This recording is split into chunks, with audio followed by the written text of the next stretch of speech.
Freaky Tales is a new film with Pedro Pascal, Ben Mendelsohn, and Jay Ellis. Oh, and Tom Hanks shows up in it for some reason. Now, this is one of those films that just really stuffs a lot of awesome in its runtime. In fact, if you haven't watched this, you just should, okay? This film is an anthology film that takes place in 1987. Feels a lot like a 80s version of Pulp Fiction. There's like a few different stories that are faintly tied together, but each story could really stand on its own, honestly. Now, Freaky Tales is one of those movies that starts out with a scrolling effect, like Star Wars. In this case, it's a bit more 80s animation style.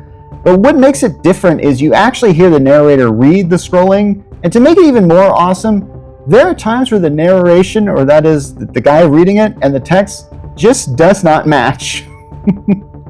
And personally, I think it's just awesome. I have no idea why that works, but trust me, it does. Now, this is a film that's divided into deliberate chapters. The first story deals with a group of punk rockers who have to deal with neo-Nazis that are spoiling their party. And when the neo-Nazis show up, these group of rockers, they decide to fight back. That's pretty much all the story is in a nutshell. Then the next sketch is about these two female rappers that go in a vocal battle against Too Short, who is a real hip-hop artist from that time.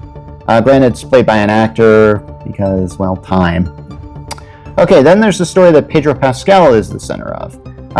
Pedro's that guy that they send if you don't pay your debts, to break your finger or something like that. And he's trying to leave that lifestyle behind, but it catches up to him. And then there's the Sleepy Floyd plot, and this is another story that's based on another person who actually existed, and I didn't know that. I actually had to look that up. In this particular story, alternate history, Sleepy Floyd's place is robbed, and he just kind of gets a lot of weapons and has all these kind of superpowers, and he goes to take revenge, and the group that robbed him is the neo-Nazi group in that one punk rocker subplot. So, like I said, these things are tied together. And one thing that seems to tie these things together is there's some sort of weird, supernatural force in this. You see it in the form of, green lightning and other kind of green effects. Yeah, really interesting done special effects, done deliberately kind of 80s looking cheesy way. It's great.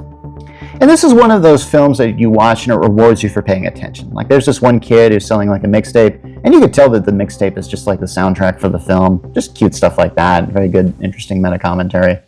So, have you seen Freaky Tales? Did you like it? Let me know in the comments.